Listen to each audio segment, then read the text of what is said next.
Lauren, first week of the season is here. The summer is pretty much over from a footballing perspective. Season gets underway. How would you reflect on the summer of business for Bristol City?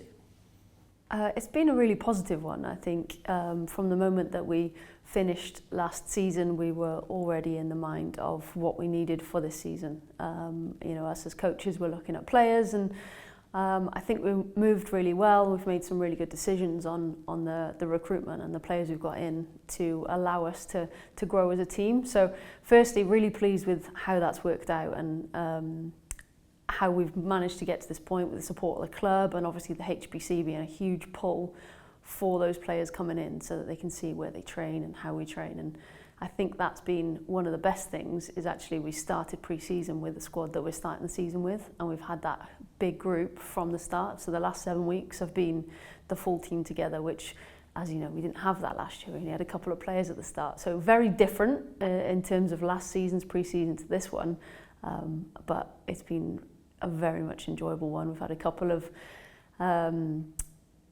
team events as well. Went to Mojo Active, which was a really good few hours. I think when we were told there was 2 hours to carry a log round, everybody was like, oh no. And then suddenly, as soon as he went, yeah, but there's points on it. Oh, I've never seen a group of players pick up and run with a log like that before. So that, and then the Thatcher's Farm. Amongst that, it's just been a really good team building exercise, as well as the 4 games. So we've tested ourselves against lower league opposition and then WSL opposition, and I think we're in a good place in terms of ready for a few different challenges this season, but every game's different. There's been 8 new faces through the door, or 8 summer signings. Essentially, Fran Belly came back to the club on a permanent basis. It seems as though there's a real gel of people and different personalities that's really going to allow the squad to flourish on the pitch.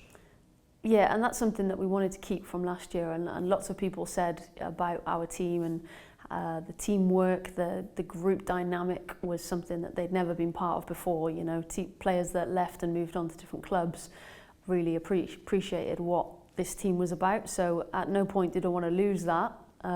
So it was really important about the people that came in, not just the players, so that they fitted what we're about and how we like to take on challenges and deal with them and move past them.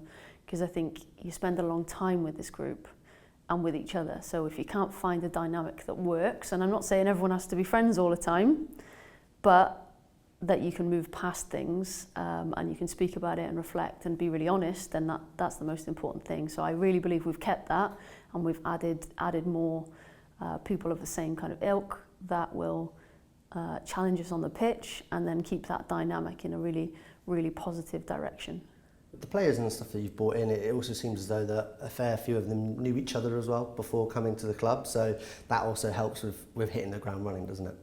Yeah, obviously the Emily Syme has been, was here before as a young player from the age of 15, so it was great to get her back. She was someone that I worked with when I was here before as well, and in the meantime, she's also worked with a lot of the other players that we pulled in. So I think she's one of the people that have gelled people together really well. But then you see her and Fionn, who are actually in the 15s together, and now this is the first time they've played together since then. So yeah, it's football, isn't it? You know who you know, and you can see that we've made good decisions, and the people that have come in are pushing each other like that as well. You touched on the fixtures earlier, 4 games, 4 victories, 2 of those against WSL sides. You must be really pleased with what you're seeing on the pitch from the group as well.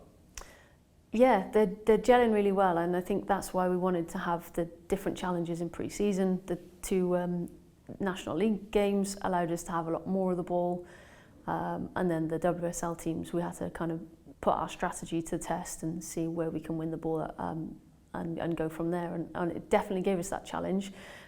Like every pre-season, you never know what you get until it starts. Obviously WSL a couple of weeks behind us as well, so I don't want to look too much into those, because yes, they were excellent results, but we have to keep our feet firmly on the ground to get what we want to achieve this year. And the season starts this weekend, Coventry United away. They've had an interesting summer. It'll be an interesting challenge for the group, won't it, against a little bit of an unknown entity.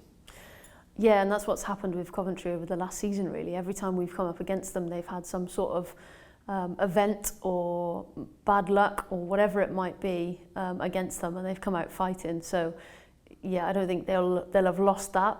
Maybe the players and staff have changed, but they're in a tough position and they're all fighting for their lives still. So we've seen what happened when they came here at the end of the season. So I think we have to be ready for the fight on the pitch, the fight of the challenge of the game as well. So I don't think it's going to be quite as clear cut as you might look at it, because there's a lot of players in that team that have got into a professional environment, and they'll be fighting for that professional contract still. So yeah, it's going to be a different type of challenge. Ahead of this first game of the season, from a head coach's perspective, what have you outlined as your ambitions for the year ahead? Since I took the role, it's been about building, and I'm still very much focused on that being what we're doing. So last year was about building a new squad, team of staff, and that's what we've continued to do. So we've added to our staff team to allow us to support the players even further off the pitch and on the pitch, and I think that's one of the first things that's really important, so that we can push, challenge and support the players to their very best. So firstly, that has to be number one priority, and then after that is just putting on the performances that get us more results than did last year. It was very much a new league with a new team last year, and now we know a little bit more about it. Yes, there'll be some surprises because teams have invested more again, and it's an ever-changing league, the Championship, and I think it's very, very competitive and still will be. So for us, it's just about making sure that we put everything we've been doing into performances, and then that becomes results.